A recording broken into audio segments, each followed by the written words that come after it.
Story 1.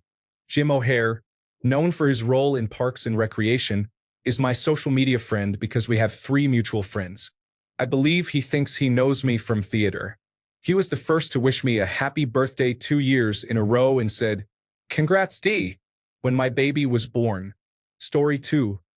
Met Bootsy Collins backstage before a gig where we were both on the bill. I am a bass player, and he is the first face on my Mount Rushmore of bass players and musicians. He could not have been nicer. He let me play his star bass and I almost passed out. I should add that he was with his wife, and she was the absolute sweetest. Just good people. Story 3. I had a really lovely time talking to Carrie Fisher at a party on a private island in Bermuda. She was there for a film festival where I volunteered and worked as a librarian, which fascinated her. Her handler kept coming up to her, telling her that the boat to take her to the hotel was waiting.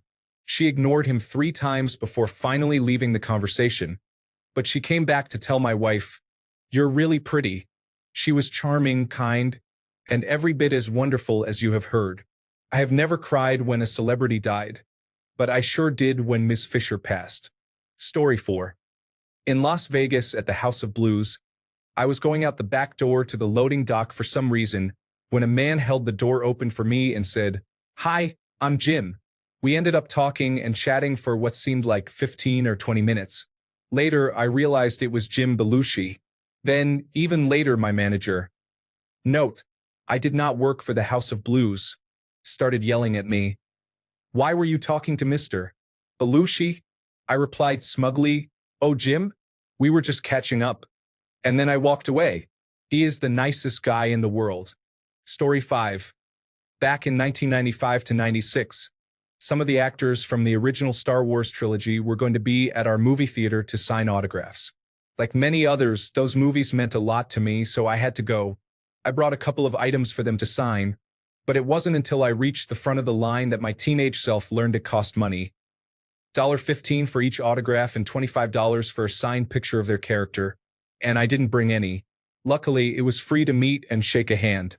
David Prowse, who wore the Darth Vader costume, saw me and asked what I had.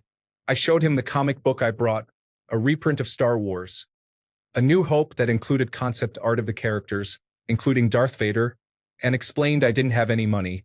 He looked around and said, "Don't tell anybody," while he signed, "David Prowse is Darth Vader." Then he gave me a wink as he handed it back. I'll never forget that. It was one of the first times I was surprised by someone's kindness, and at that time in my life, I needed it. Story 6. As a television personal assistant, Raquel Welch asked me for an aspirin for her headache. Later, I urinated standing next to Andrew Lloyd Webber. I later realized women never have that experience. Oh, and I walked Muhammad Ali to the stage at Radio City Music Hall. Waiting to be introduced and wearing sunglasses, he said to me, "Son, do I look okay?" I said, "Champ, lose the glasses. Everyone wants to see your pretty eyes." He whipped the glasses off and walked out to thunderous applause. Story 7. I have shared this before, but here it is again. I was drunk in Las Vegas and stumbled into the high roller area. Specifically, I ended up in the high roller bathrooms. After I finished, I walked back into the hallway and accidentally bumped into Scottie Pippen's chest. We were both startled, but we did that Midwest thing and asked, "You okay?" Then we both went on our way. Story 8. My brother and I were getting into an elevator in a hotel in downtown St. Louis in the summer of 2005. On the next floor, James Avery, also known as Uncle Phil from The Fresh Prince of Bel-Air, walked into the elevator. My brother and I exchanged a glance but stayed quiet until we stepped off the elevator a few floors up. As we exited, we both quickly turned around, pointed and said, "Uncle Phil." James smiled and pointed back at us before the doors closed. It was a simple and short moment, but very sweet. Story 9. Not me, but my sister. Years ago, when she was in Italy, she noticed Robin Williams waiting for a train. He noticed her too, and they exchanged acknowledgement nods. He approached her and had a wonderful conversation for about 30 minutes. He said it was easier to travel in Italy being himself compared to the United States, where he tried to be incognito. The photo of the two of them was taken by Robin's friend. She didn't know his friend, but Robin said he was known for cycling. It was Lance. Story 10. I took a shot and chatted for 20 minutes with Joshua from Queens of the Stone Age. He may not be very famous to the general public, but he is huge to me. Literally, I am 6 feet 1 inch and he towered over me. He was a super cool and gracious person. Story 11. Not me, but several years ago my mother was cycling through the Hamptons when she got a flat tire. She was about to call someone to pick her up when a car pulled over and offered help. She was shocked to see that the person lending her an air pump was Christopher Walken. Story 12. Michael Flea Balzari. I was his plumber years ago when he had a house in Malibu. During one visit, I was working under the kitchen sink when he asked if I would mind if he practiced while I worked. I figured he was heading to his studio, so I said, no problem. No. He plugged his amplifier in right there in the dining room and started slapping the bass. I had to stop what I was doing and just take it in. It turned into a private 45-minute bass concert. Just me, some leaky pipes, and Flea playing like only he can. Story 13. 20 years ago, I dated the sister-in-law of Wendy, from Prince's Purple Rain era, Lisa and Wendy. As a birthday gift, her wife, also a well-known director, got the four of us tickets to Prince's after-party concert at the House of Blues after he had played the Staples Center earlier that evening. A limousine picked us up, and when we exited, everyone recognized Wendy, as these were die-hard Prince fans. When Prince found out she was there, we were all directed to the green room, where there was a large spread of food. We were greeted and entertained by Prince's wife, Manuela, who was one of the most beautiful people I have ever seen. A few minutes later, Prince sat down with us, chatted with Wendy a bit, and then with all of us about music for half an hour. When he finally took the stage, he called Wendy up to play, and the crowd went wild. I have never felt so alive. Story 14. I have been on many flights with famous people, and this is the most memorable. I have told this before. On a cross-country flight out of Los Angeles International Airport, Ryan O'Neal, Farrah Fawcett, and their maybe 6-year-old son were in first class. In those days, there were magazines on the planes, and they were kept in the overhead bin in first class. I went up to get a couple, and the bin was right over Ryan. He started screaming, "What is this, a library?" I ignored him and went back to my aisle seat. At one point, their son came back and sat in the row behind me, where apparently his friend and her mother were. I dozed off. I half woke up and thought I saw Farrah heading toward me. I figured I was dreaming and closed my eyes. The next thing I knew, my face was against nylon and clearly between two breasts. Farrah had come back to check on her son and to talk to her friend and leaned over me to do it. After she walked away, the man across the aisle from me had the best line, "I picked the wrong seat again." Story 15. 22-year-old me was wasted at the rap party for P.S. I Love You, and had my friend introduce me to Gerard Butler. I only knew him from that cheesy movie, Dracula 2000. So I went up to him and said, slurring, "Dracula, you were awesome in Dracula." He laughed and, in his thick brogue, said, "It's always nice to meet a fan," then proceeded to chat with us for a few minutes. I don't remember much of it thanks to the open bar, but he kept talking about his cool action movie coming out, which was why he was in the best shape of his life and that he thought it would be a game changer. I told him I'd definitely check it out to support him. 6 months later, I kept my word and saw 300 in IMAX for my buddy Jerry. Story 16. Mexican restaurant. Getting seated at my table. 5 feet away from me was William Shatner. He looked up at me, knowing that I knew who he was, and he had a look of horror that I was going to be one of those fans. I am not into science fiction or Star Trek. I did not say anything to him. He just looked so relieved. Story 17. Tony Todd, 2015. Met him at a convention. I was 22 and a little drunk. My friend was actually the one talking to him, taking a photo, getting an autograph, and having some chit-chat. When they finished, he noticed I had been holding her stuff and standing way back, kind of half staring at the floor. He approached me.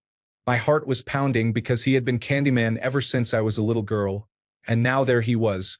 He said, "Baby, are you scared of me?"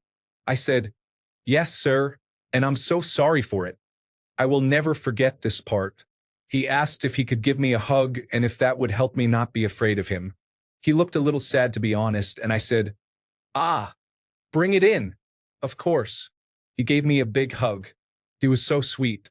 I cried when he died. Story 18. I was in a private lounge at John F. Kennedy International Airport waiting for a flight in the early 1990s. There were four of us traveling on business when Johnny Carson and his wife came in and sat down with us. He was very friendly, which was quite a surprise. About 5 years later, I was having dinner in Los Angeles and looked at the table next to me. To my surprise, it was Johnny Carson again. I was amazed at the coincidence of running into him twice. It looked like he was out with family or friends. The chef knew him well because he came out to speak with him, and they seemed happy talking. Maybe a year later, I landed at John F. Kennedy International Airport and was waiting for my luggage when there he was again, waiting at the same carousel for his. I am not in the entertainment business, so all of this was just coincidental. I spent years traveling and ran into a number of well-known people, but Johnny Carson 3 times. Incredible. Story 19. I ended up in an elevator with Kobe Bryant and Kareem Abdul-Jabbar when I was working for a sponsor of the Indiana Pacers and the Los Angeles Lakers were in town. I was too stunned to say anything, but as they walked off, Kobe said, "Bet you remember this." Story 20. I was involved in robotics as a kid and went traveling on a grant because I helped the team win by tweaking their program. I met Arnold Schwarzenegger at an event where he was a keynote speaker about the future of science, technology, engineering, and mathematics, and how we have a responsibility to stop artificial intelligence from becoming harmful by treating each other and our creations with kindness. Later, during mingling, I got to meet him and even took a picture. I made him laugh. As he left, he said the classic, "I'll be back," and left. About a decade later, I became a coach for a local nonprofit and helped with their robotics team. It was not about battle robots, but games focused on cooperation and teamwork. We built a robot that played frisbee. It was surprising to see him give an introduction at another event, and I was on the speaking committee as well. I approached him, told him the same pun, and he lit up. He smiled, laughed, and said, "Told you I'd be back." Then he shook my hand. He asked if I was still doing programming, and we had a short conversation. When he left, he didn't give a one-liner. Instead, he said, "I hope we see each other again," which honestly felt better. Story 21. I bummed a cigarette from Brian Posehn, a comedian, in Seattle once. He was on the Sarah Silverman Show and also the Drew Carey Show, I think. Story 22. I met Nichelle Nichols at a Star Trek convention in the late 1990s. I was amazed at how incredibly stunning she was. She was more beautiful in person than on the screen. She was gracious, friendly, and kind. I have met others from the cast, but she was by far my favorite. It was wonderful. Story 23. Jim Carrey was in my hometown shooting for me, myself, and Irene. I lived on a small island, Jamestown, Rhode Island, with about 1,500 people. They decided to shoot the first 10 or so minutes of the movie right down the street from my house. The fountain scene, the scene where he walks into the grocery store, which was actually a pizza shop, and the scene crashing the car into the barbershop were all filmed there. When the production crew and cast came to town, it was well known. Every kid in every grade school skipped class and went to the main street downtown to get a glimpse of Jim Carrey. By 8:30, our principal was in the crowd with us, demanding that students get back to class or else. We ended up staying. Jim finally had a break in filming and came down to sign autographs. Everyone was screaming, "Jim! Ace!" I handed my shirt to him to sign, but his bodyguard grabbed it and said no shirts. Jim looked at everyone and said, "Alrighty then," and kept signing. I didn't get an autograph, but that's the most memorable one. Story 24. Christopher Lee. I was selling programs at a charity golf tournament to raise funds for the boys' club. I was maybe 12, it was the early 1980s. I used to watch the Hammer films on Elvira, Mistress of the Dark, and I approached him between holes. He remembered the film I brought up, and we talked about it for a minute. What an amazing celebrity. He was patient and nice. Best celebrity experience I have had. Story 25. Shatner half listened to a question I asked during a panel at a convention and just talked about some unusual project he was working on in response. At the same convention, Jason Mewes helped me pick up my things I dropped as he was walking by. He was incredibly sweet. Story 26. Met all of the Foo Fighters and got to play Taylor Hawkins' drum set when they did a garage tour back in 2011. My buddy's dad entered and won a contest for the band to play in his garage. The crowd was limited to about 50 to 60 close family friends. My friend knew I was a big fan of the band and included me. It was an unforgettable day. Story 27. I was playing pool with a buddy at a bar in Atlanta many years ago. Norm MacDonald ended up at the table next to mine with a friend of his own. Friendly banter and exchanged jokes turned into a few rounds and at least one very drunken voicemail left for a friend. Norm was hilarious and a ton of fun, though he insisted the entire time it was not him. Story 28. Joan Rivers took my phone to tell my mother, "Your son is a very polite young man, but he is terribly dressed for the theater." She was not wrong about my sartorial choices. Story 29. I almost got run over by Mario Andretti while he was riding a scooter at the Long Beach Grand Prix. He hit some sand and skidded a little. Story 30. I was in an elevator in Los Angeles when AJ McLean from the Backstreet Boys entered. We started having a casual conversation about nothing in particular and walked to the lobby where a group of fans were waiting. It was surprisingly normal. Story 31. I lived in Charlestown, Massachusetts, in a fancy waterfront condominium where the movie The Departed was being filmed. The cast included Leonardo DiCaprio, Mark Wahlberg, Matt Damon, and Jack Nicholson. One day, my wife and I were heading to the elevators when the door opened, and Jack Nicholson came out. He stayed for a while and took pictures with us. He couldn't have been nicer or friendlier. Story 32. Meeting Peter Capaldi at a Doctor Who convention was a great experience. I was in line to meet him, and it was wonderful to watch how he made everyone feel special and personal during the 3 or 4 minutes you had with him. The woman in front of me wore an Iggy Pop t-shirt, and he talked to her about that. He talked to me about my K9 shirt. I had my photo taken with him, and he suggested the pose we should have. He was charming, warm, and funny. Story 33. Met Anthony Bourdain and thought to myself, damn, he looks rough, like he has one foot in the grave. 2 months later, he took his own life. Story 34. George W. Bush put a large amount of mashed potatoes on my plate during Thanksgiving in Iraq. Then he made a silly remark about my last name. I thanked him for the food and immediately sat down to eat the entire tray. I was absolutely starving. Story 35. I had dinner with Stephen Hawking. There were 6 of us at the table. 2 of us were students and the other 4, including Hawking, were college staff. I did not speak much. Story 36. Lady Gaga complimented my music selection when she was in my van. Danny would sing, "I just want to make love to you," to me. Okay, not to me directly, just singing along with the music while sitting right behind me as I drove. There is more, but those are the ones that always stand out to me. Story 37. Saw Bill Burr in Arizona. Great show. Afterwards, he stood around talking to people. Got to chat with him for a few minutes, shaking hands and all that. He was a very cool guy in general. Story 38. We were waiting in the lobby to see Robin Williams live in San Francisco. A little while before the show, he came out among us. He walked up to me and I kissed his cheek. Story 39. I saw a test screening of Bad Santa, and when I came out, Billy Bob Thornton was outside asking everyone how it was. I loved the movie and told him that too. It was kind of a blur.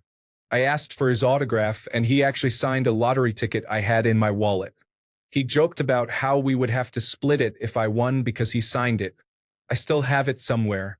Story 40. This was before he was very famous. At the time, my office building was next to a popular high-end hotel. The alley between them was a hidden smoking area, concealed from supervisors. While I was smoking, the back door of the hotel opened. A man I recognized asked me for a light. We shared the usual half-silence, half-pleasantries conversation that 2 people craving a smoke have. I asked if he was an actor, and he said yes and introduced himself. That is how I met Matthew McConaughey. Story 41. Bong hits with Ozzy Osbourne, Kelly Osbourne, and Kelly Osbourne's boyfriend at my house in Hawaii. I used to be a chauffeur and they ended up coming to my place to buy marijuana. Great people. Kelly had just finished with Dancing with the Stars and was not the difficult teenager you see on television. She was an absolute delight to talk to. Story 42. My cousin was visiting me in Los Angeles back around 1988. I mentioned a few things we could do the one night she was there. Hollywood Bowl, go see Arsenio Hall, Johnny Carson, Walk of Fame, and so on. Nothing appealed to her until I told her we could have dinner at Spago and maybe spot a celebrity or two. We went, and shortly after we arrived, Eddie Murphy, Arsenio Hall, and a few other men walked in and sat at the next table just a few feet from us. Eddie smiled at her, which made her night. The surprise came when we left. She said, "Who was that man in the hat sitting next to Eddie? I know I've seen him before." I replied, "That was Arsenio Hall." She gave me a dumbfounded look and said, "I thought Arsenio Hall was a place." Story 43. I served Dan Aykroyd and his wife at the pub where I worked. He ordered almost half the menu. It was a lot of food. He forgot his hat when he left. I put it on my head and danced around when he returned for it. Laughing, he said, "Sorry, it's my absolute favorite one." Story 44. I got to meet Sebastian Bach of Skid Row and Joe Elliott from Def Leppard in the late 1980s. They were both very cool. Sebastian was more fun than Joe. Story 45. Johnny Depp was visiting the hospital where I worked. He was dressed in his Pirates of the Caribbean costume, putting on a pirate's show for the patients. Story 46. In 2012, I briefly met Alice Cooper. He was very friendly to my girlfriend and me. He signed an autograph, posed for pictures, and even chatted with us for a few minutes. He didn't seem bothered at all that we approached him. Then he gave each of us a hug and told us to have a good day before going to board his plane. Such a cool guy. Story 47. I delivered Liv Tyler, Jessica Simpson, Victoria Beckham, and Kate Hudson's babies. All were very lovely and appreciative ladies. As a bonus, Kurt Russell and Goldie Hawn were the nicest grandparents you will ever meet. Steven Tyler was very sweet too and gave me a cheek or side mouth kiss. Story 48. I was supplying a video package to an awards ceremony hosted by Ben Stiller at a fancy hotel in New York City. The company I worked for failed to send some equipment, and we were behind schedule when he arrived for rehearsal. They basically made him stand over there. His children and their nanny tried to stay occupied. There was a don't talk to the famous people vibe, but after watching them stand all alone, I walked over and talked to him. No one had told him what was going on, so I explained it to him and then stood there for about 15 minutes and chatted. He was very cool about being held up and was just as regular a guy as you might imagine. Story 49. I once had David Allan Coe show up at my apartment. My friend was doing security at the casino in our area. David Allan Coe and one of his associates were there partying one night. My friend, who is very likable, charmed them into coming out. They had been drinking and wanted to smoke some weed. At the time, I was dealing, so I always had weed. In fact, my hustle was so on point that I was in a position to smoke more than I needed anytime I wanted. Anyway, my friend called me and said he was on his way over. My place was a wreck. I had been sitting around at the computer smoking weed. He told me he had a surprise for me when he arrived. He showed up with David Allan Coe. They were having a good time. I cleaned up some space for them to relax. We rolled a couple of blunts. I had Friday playing on the TV. We smoked those blunts and had a good time for a couple of hours just chilling. I treated them like normal people. I didn't treat them special, mostly because I figured as a big country singer, he probably deals with overexcited fans all the time. So I wanted to be different. Story 50. Susanna Hoffs called me sweetie in front of 8,000 people. The Bangles played at my college, and I was backstage during the show when she asked for water. I took it to her, and she said, "Thanks, sweetie." Story 51. Nick Cage. 1988. Hollywood Tattoo Studio. I was getting a tattoo done on my back. He stumbled in, clearly drunk, and was thrown out as a result. He yelled something like, Do you know who I am? Do you know who my uncle is? Story 52. I went to shake his hand, but he pulled me in and kissed my cheek. It was a very memorable meeting with Mr. Larry Linville, the actor who played Major Frank Burns on Mobile Army Surgical Hospital. I also met Bret Michaels, the frontman for the band Poison. The time frame was when he was working on the show Nashville Star. He was extremely polite and friendly with good vibes all around. A good guy. Story 53. Billy Corgan, lead singer of the Smashing Pumpkins, tried to punch me. This was in 1993. I was a DJ for my college radio station and went backstage after the show to get a few "Hi, we're the Smashing Pumpkins and you're listening to" spots. Sometimes they agree to one thing at 4 p.m. and change their mind at 11 p.m. It doesn't bother me. They're artists, maybe they need to relax and collect themselves. The drummer saw me, put his headphones on, closed his eyes and turned away. No big deal, he played the drums for 2 hours and left a gallon or two of sweat on his kit. Billy was pretty relaxed and seemed to like that I was wearing a Star Wars t-shirt. I asked him if he wanted to do a radio spot. He didn't answer and started focusing on something else. James and Darcy were pretty cool and, surprise, surprise, my sister went to high school with James and I was born in the same town as Darcy. We talked about random stuff and they recorded the radio spots. Billy then grabbed me by the shoulder, turned me toward him, and demanded I apologize for ignoring him. I started to apologize and then he threw a punch, just missing my shoulder. It was a weak and slow punch, like Mr. Burns from The Simpsons. It's been more than 30 years, and I'm still baffled. Story 54. I attended Arista Records' 15th anniversary charity event at Radio City Music Hall in March 1990. Great seats.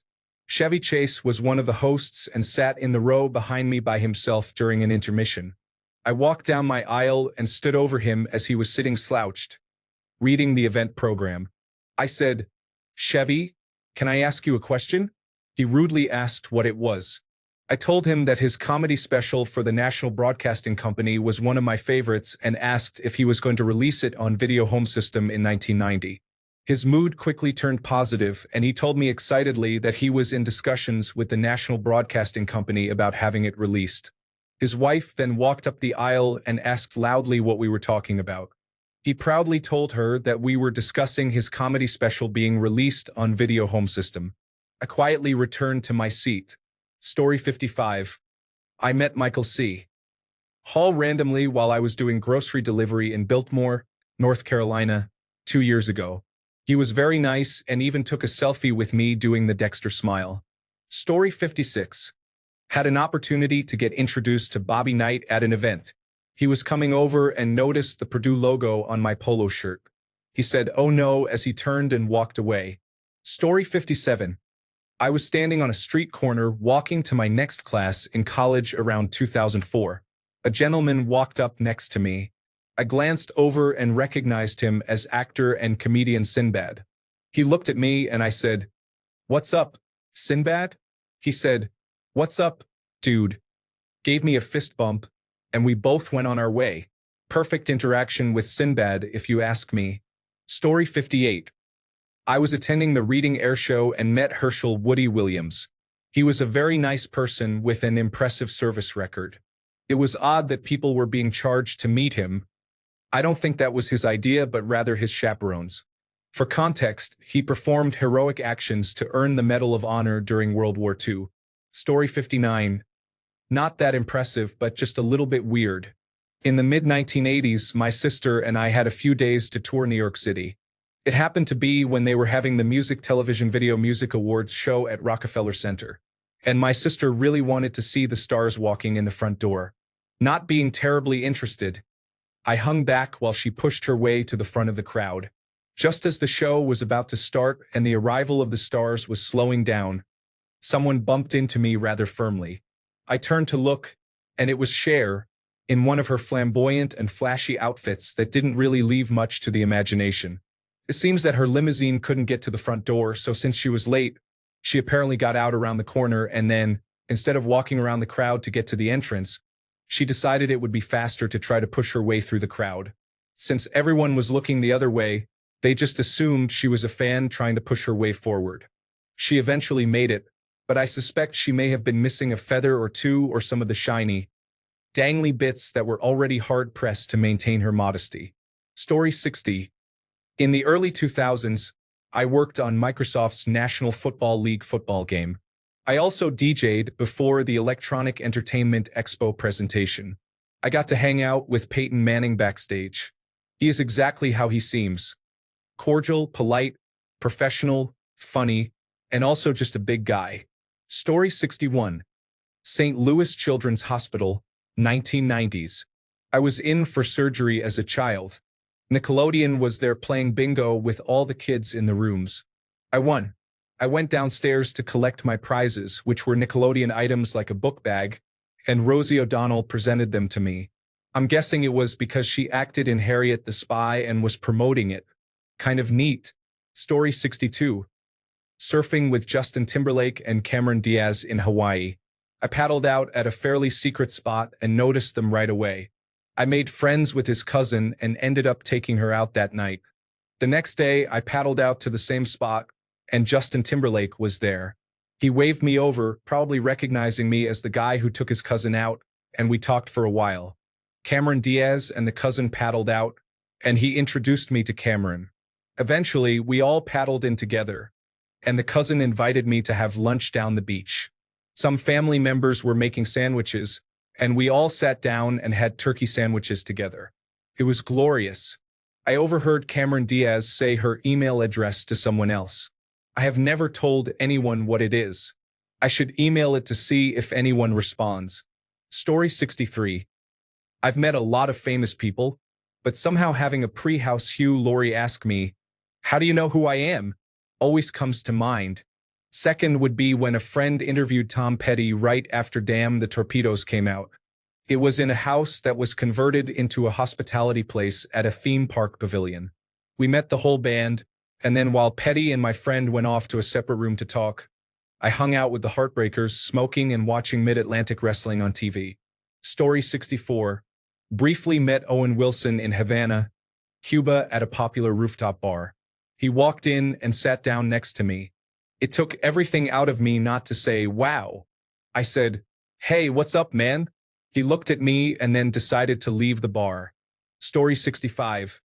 Saw Brad Garrett gambling in Las Vegas on our honeymoon.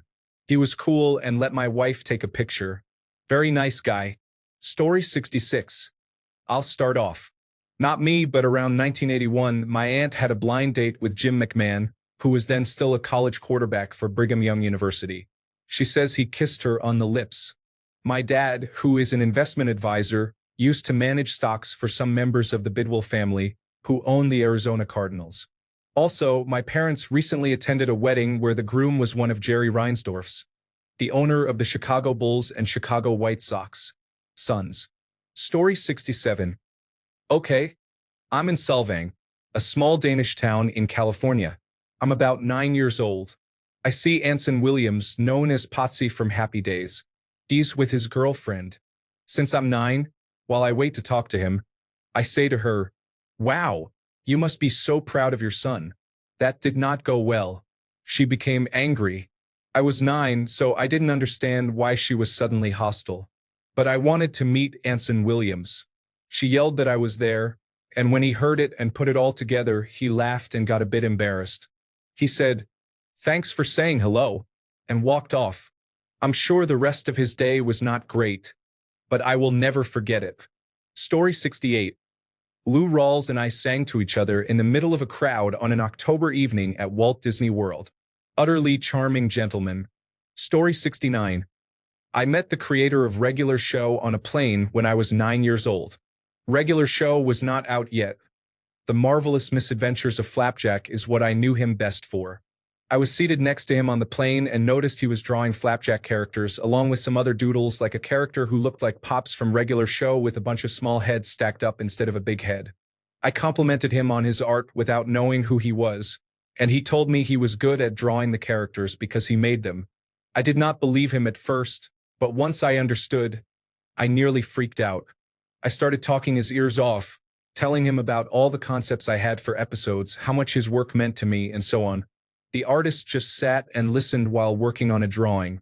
Then he cut me off, tore out the page he was drawing on, and gave it to me. It was a drawing of Captain Knuckles, my favorite character from Flapjack. Next to it he wrote, "To Gussie, have fun in Disneyland. J.G. Quintal. I will never forget that moment as long as I live. J.G. Quintal is such a fantastic person." Story 70. Sat next to Martha Stewart in a private dining room in Las Vegas, invited by a client to join them. She was friends with Wolfgang Puck, who owned the restaurant. She was funny and outspoken, and she kept eating off my plate during the meal. Story 71. I gave Jimmy Carter technical support with his laptop in the 1990s. He was very nice, and his nephew was there and was a budding computer enthusiast. I had to get a security pat down before meeting with him. He was gracious and wanted to chat. It was a very cool experience I will never forget. Story 72. I was at the Brooklyn courthouse one day, and there were two plaintiffs, twin brothers, in court who had thick Eastern European accents and looked exactly like an actor whose name I couldn't place. Hours later, I finally remembered the actor I was thinking of was in Bridge of Spies, and after looking it up, I realized they both looked exactly like Mark Rylance. Later, I was getting drinks with my boyfriend before a Broadway play and was telling him about my day, including the Mark Rylance twins. As we were about to go into the theater, a guy in a fedora walked by. I laughed and said even he looked like Mark Rylance, and my boyfriend said I might have had too much to drink. 5 minutes later, I was looking across the lobby of the theater, and directly facing me was Mark Rylance in that same fedora. My jaw dropped at the odds of spending half the day talking about him, even though I couldn't remember his name, and now we were just staring at each other. I was tempted to explain the crazy coincidence, but I would have sounded insane, so I just nodded and left him be. Story 73. I saw Martin Sheen in Las Vegas. I was gambling at a slot machine right next to him.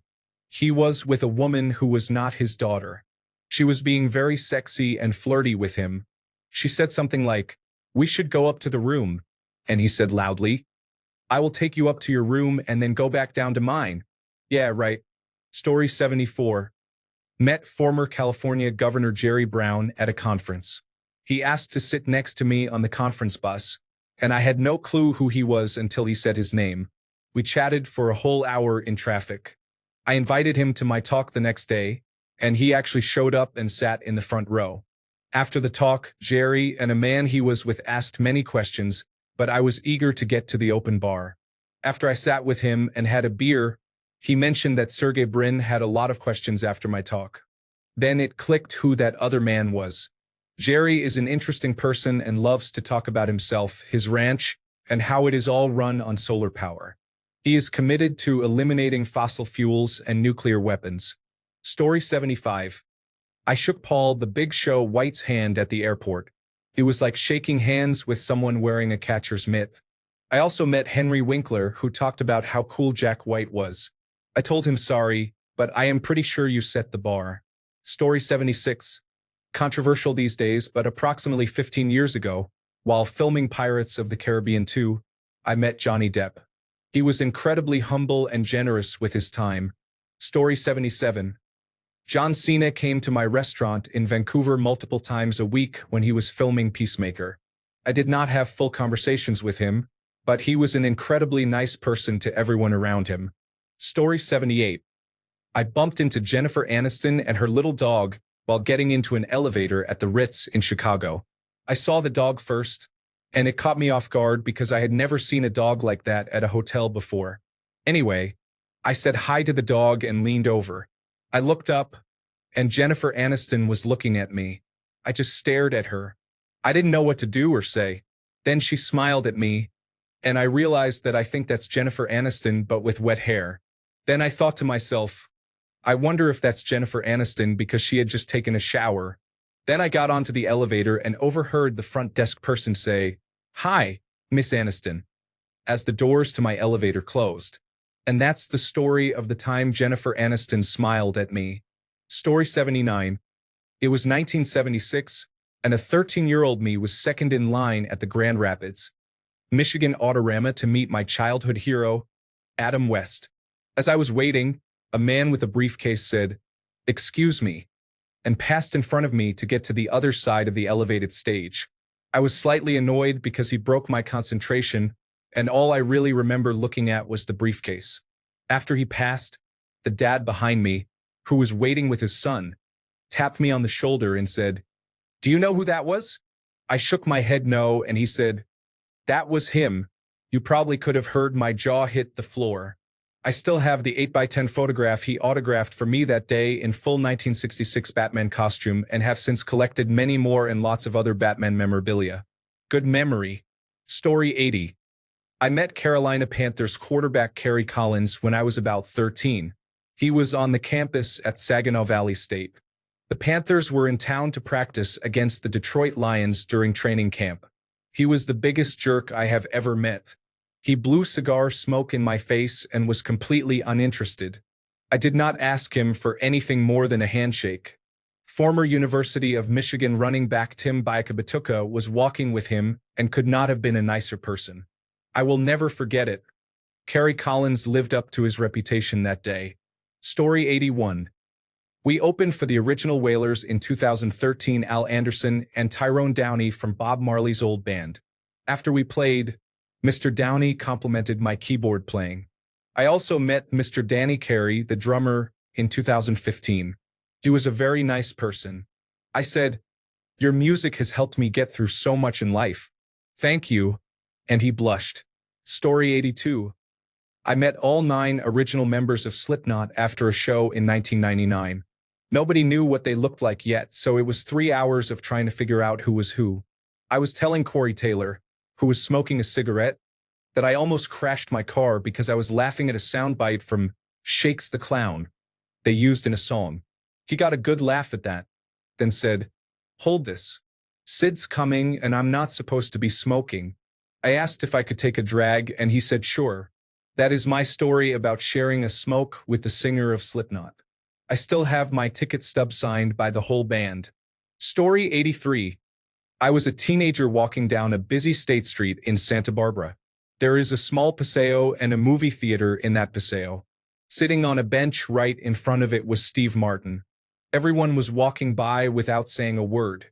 I was across the way, and he looked directly at me. I had the biggest smile. He smiled right back, and we quietly waved to each other. I didn't say a word to him, but for a brief moment, it felt like we had known each other forever. Story 84. I ran into Fat Mike of NoFX at the Punk Museum in Las Vegas. He first walked into the instrument room, then looked at my mother-in-law and said, "Nice robe, I like robes, see you." Then I followed him to the bar that is part of the museum because I wanted to see if I could get a picture of me, my girlfriend, and him. He was clearly drunk. I tried taking a selfie, only for him to grab my phone and take the picture himself. He didn't smile, the picture was blurry, and half of his body was in it. That was all. Story 85. I got to hang out with Billy Gibbons at a lake park. He told me his name was Bobby, but later told me his real name. I did not recognize him, so I thought I was just hanging out with an old Texas guy asking him for fatherly advice. He was really sweet. Story 86. I met Kirk Douglas, who actually talked to me for a couple of minutes. I have no idea what he said because the whole time my mind was repeating, "You were Spartacus, you were Spartacus, you were Spartacus." Story 87. I saw Colonel Sanders in the St. Louis airport in the late 1970s. He was sitting on a bench wedged between 2 of the prettiest women you would ever want to see. By the way, he had a huge smile on his face. Story 88. Bob Hope was driving a convertible with 3 pretty blondes. We were driving in the lane next to him and waved. He flipped his middle finger at us. Heading to work one morning, I saw Sean Combs with a girl going to a hotel. The girl looked intoxicated. I can only imagine what happened to her. Boomer Esiason's Foundation used commercial space on our floor. My desk was outside his office. It was always nice chatting when he showed up. Samuel L. Jackson was seated in the same row on a flight. He was rude, thinking I wanted an autograph. I bumped into Shaquille O'Neal early one morning while he was waiting for his ride. We chatted a bit. He was a very nice guy. Story 89. I met Lou Ferrigno when I was 7 or 8 years old. I was already a huge fan of the 1980s Hulk movies, and meeting him was a very cool experience. Story 90. Harlan Ellison. I met him at a convention in 1980. Conventions were for geeks only back then. I was a pretty 24-year-old woman with a good complexion, decent figure, and nice assets, so I was kind of the top of the heap of 1980 girl geeks. Because I knew the right people, I ended up being invited to the after party. It was actually really nice, held at a professor's home, not some shabby hotel suite. The little twerp swooped down on me by the buffet and said, "Do you want to fool around when nobody's looking?" Rather than blushing, giggling, and swooning, I just gave him the Southern lady stare and replied, "Are you kidding? You're the resident celebrity. Everybody's going to be looking." I've seldom managed to say the right thing at the right time. Usually, when I blurt things out, I'm mortified. This time, however, I hit it right. The poor fellow was so nonplussed by my response, he was actually speechless and walked away. Harlan Ellison at a loss for words. A historic moment. Story 91. Met King Charles when he was just Prince Charles. Met U2 at a backstage afterparty in Paris and worked with the Edge's brother. Met Darren Brown and passed Lenny Henry on the street in Dublin. None were particularly outstanding encounters. I went to school with Neil Hannon of the Divine Comedy fame and said hi occasionally when he lived near me in Dublin. He's the real deal out of all of them. Story 92. I was at the 25th anniversary of the opening of the New York Hotel in Las Vegas. I had no idea what was going on and just walked into a crowd.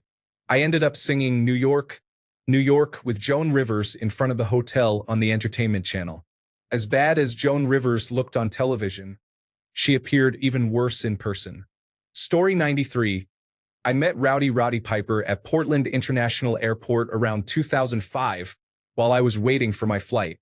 I saw him sitting in the cafe area after the Transportation Security Administration. I took a table close by. It took me about 10 minutes to get the courage to say something to him. Finally, I went to talk to him and he was very nice. We chatted for about 5 minutes before he left. I had a picture with him from a disposable camera that I wish I had not lost. Story 94. Locked eyes with Rachel McAdams at a music festival in Toronto. It was a very small music festival with maybe a couple thousand people there. We walked right past each other. And for one beautiful second that lives for an eternity in my memory and imagination, we were soulmates. Story 95. I crashed a Southwest Airlines retirement party in Dallas, Texas, and met Willie Nelson. We had a nice conversation. I was at the hotel for a convention with my boss. Earlier in the day, we had bought cowgirl boots, went to a rodeo, and just enjoyed a day off. I was dressed like a Dallas cowboy cheerleader, basically a cosplay tourist, when I crashed the party. I dragged my boss, who was also very attractive but timid, outside with me to see what was going on. I was not timid. At the end of a set, Willie sat on the edge of the stage to talk to people, so I went right up and spoke with him. He told me I looked a little young to be at a retirement party, and he wasn't wrong. I was in my mid-20s. I told him I crashed the party to see him. He laughed, we made small talk, and he gave me an autograph for my daughter. He is genuinely a person who sparkles from the inside. Story 96. First off, hello. I am of Lithuanian descent. As for being a famous person, I sang with Maria and Luis from Sesame Street in the early 1990s. Story 97. When I was a young teenager, I was hanging out with my much younger cousins at their house when my aunt's friend came over. We were watching Frozen and he said he knew the movie. My cousins love it when we sing along to the movie, so I started singing and so did he. I thought it was cool that he knew all the words since he was an adult, and even my uncle didn't know all the words. Later, I found out the friend was Jonathan Groff, who actually starred in the movie. He was the voice actor for Kristoff, although the song we were singing was not the one with his character. My aunt didn't tell me until he left. Maybe she thought I would be shy. Thanks a bunch for sticking around till the end of the video. Remember to subscribe, and until next time, stay awesome and goodbye.